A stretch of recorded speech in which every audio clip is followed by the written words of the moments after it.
ഈ fans power എന്ന് പറയുന്ന സാധനം ചുമ്മാ കാണുന്ന PR ഗിമ്മിക്കൊന്നുമല്ല. എടുക്കേണ്ട പണി കൃത്യമായിട്ട് എടുത്തു കഴിഞ്ഞാൽ ആരാധകർക്ക് കരുത്തുണ്ടാവും എന്നത് തെളിയിക്കപ്പെട്ട സത്യം തന്നെയാണ്. അത് ലോക ഫുട്ബോളിന്റെ ചരിത്രം എടുത്ത് നോക്കിയാൽ ഏത് കോണിലും തെളിയിക്കുന്നുണ്ട്.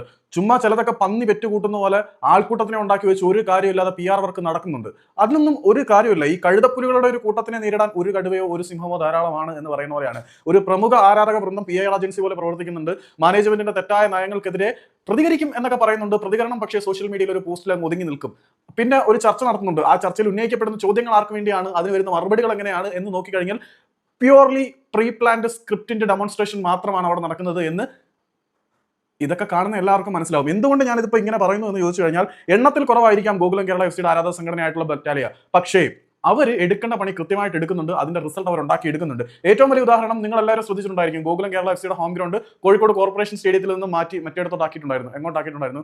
മഞ്ചേരി പയ്യനാട് സ്റ്റേഡിയത്തിലേക്ക് ആക്കിയിട്ടുണ്ടായിരുന്നു. പക്ഷേ അതിനെതിരെ സ്വന്തം ആ ടീമിന്റെ അധികൃതരോട് വളരെ ശക്തമായിട്ടുള്ള ഭാഷയിൽ ആവശ്യപ്പെടുകയും നിരന്തരം ചർച്ചകൾ നടത്തുകയും പ്രക്ഷോഭത്തിലേക്ക് തിരിയുന്നത് വരെയും കാര്യങ്ങൾ എത്തിക്കുകയും ആ ഒരു ക്ലബ്ബും അവരുടെ മാനേജ്മെന്റും മറ്റുള്ള ബന്ധങ്ങളിലേക്ക് നമ്മൾ തിരിഞ്ഞു പോകുന്നില്ല. മറ്റുള്ളവരുടെ ബന്ധവും പറഞ്ഞു പോയി കഴിഞ്ഞാൽ ബന്ധങ്ങളെക്കുറിച്ച് പറയുന്നത് വേറെ തരങ്ങളിലേക്ക് കടക്കും എന്നുള്ളതുകൊണ്ട് നമ്മൾ അത് വിടുന്നുണ്ട്. പക്ഷേ കൃത്യമായ അവകാശങ്ങൾ നേടിയെടുക്കാൻ, കൃത്യമായി പ്രതിഷേധിക്കേണ്ട രീതിയിൽ പ്രതിഷേധിക്കാൻ ഗോകുലം കേരള FC ആരാധക സംഘടനയ്ക്ക് കഴിയുന്നുണ്ട് എന്നുള്ളത് എടുത്തു പറയേണ്ടതാണ്. നമ്മുടെ സൂപ്പർ ലീഗ് മത്സരം നടക്കുന്ന സമയത്ത് അവർ ബാനർ ഉയർത്തി പ്രതികരിച്ചു. അതുകൂടാതെ നമ്മുടെ കേരള ഫുട്ബോൾ അസോസിയേഷന്റെ പ്രസിഡന്റിന് കത്ത് നൽകി.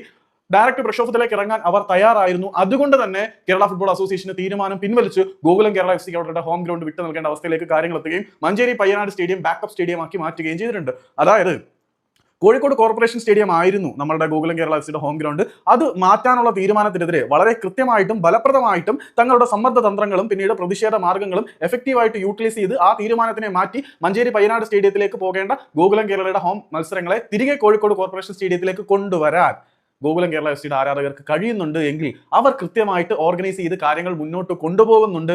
അല്ലാതെ വെറും ചുമ്മാതുള്ള PR പൂടകളെ പോലെ അല്ല പ്രവർത്തനങ്ങൾ നടത്തുന്നത് എന്ന് ക്രിസ്റ്റൽ ക്ലിയർ ആയിട്ട് നിങ്ങൾക്ക് മനസ്സിലാക്കാം. അപ്പം ആരാധകരുടെ ഇൻട്രസ്റ്റിന് വേണ്ടി പ്രവർത്തിക്കുന്നവർക്ക് കാര്യങ്ങൾ ആരാധകരുടെ താല്പര്യത്തിനനുസരിച്ച് നടപ്പിലാക്കാൻ കഴിയും. അവരുടെ സമ്മർദ്ദ തന്ത്രങ്ങളെ യൂട്ടിലൈസ് ചെയ്യാൻ പറ്റും. അല്ലാതെ ചിലരുടെയൊക്കെ താല്പര്യങ്ങൾക്കനുസരിച്ച് തീരുമാനങ്ങളെ ഡയല്യൂട്ട് ചെയ്ത് ആരാധകർക്കിടയിൽ ഉണ്ടായിരിക്കുന്ന വികാരങ്ങളെ തങ്ങളുടെ താല്പര്യങ്ങൾക്ക് വേണ്ടിയിട്ടും അല്ലെങ്കിൽ തങ്ങളുടെ അന്നദാതാക്കളുടെ താല്പര്യത്തിന് വേണ്ടിയിട്ടും ചാനലൈസ് ചെയ്യുന്നവന്മാരെ കൊണ്ട് ഇതൊന്നും നടക്കില്ല. കൂടിപ്പോയാൽ 2 PR ഗിമ്മിക്ക് നടത്താൻ മാത്രമേ പറ്റത്തുള്ളൂ. സോഷ്യൽ മീഡിയയിൽ തെരുവിൽ നടത്താൻ പറ്റും. ഇതൊന്നും അല്ലാതെ, അല്ലെങ്കിൽ ആരെങ്കിലും കായികമായിട്ട് അടിക്കാൻ പറ്റും. ഇതൊന്നും അല്ലാതെ കാര്യമായിട്ട് തീരുമാനങ്ങൾ മാറ്റാൻ മാത്രമുള്ള സമ്മർദ്ദതന്ത്രം ഈ ആൾക്കൂട്ടം ക്രെഡിറ്റ് സ്റ്റീലേഴ്സ് മാത്രമാണ്. സ്വാഭാവികമായിട്ടും ഗാലറിയിൽ എത്തുന്ന ആരാധകരെ ഞങ്ങൾ കൊണ്ടുവരുന്നു. അതുകൂടാതെ ടിക്കറ്റ് സെയിലിന്റെ ബ്ലാക്ക് സെയിൽ നടത്തുക, ഇങ്ങനെയൊക്കെയുള്ള ചില ആരാധക കൂട്ടങ്ങൾ കൊണ്ട് ആർക്കെന്ത് പ്രയോജനം? അവർക്ക് പ്രയോജനം ഉണ്ടായിരിക്കാം. അതിനെക്കുറിച്ചുള്ള അപ്ഡേറ്റ് ഒക്കെ ജേണൽ ടോക്സ് എന്ന് പറയുന്ന ഒരു ട്വിറ്റർ ഹാൻഡിൽ കൂടെ ഇടയ്ക്കിടയ്ക്ക് വരാറുണ്ട്.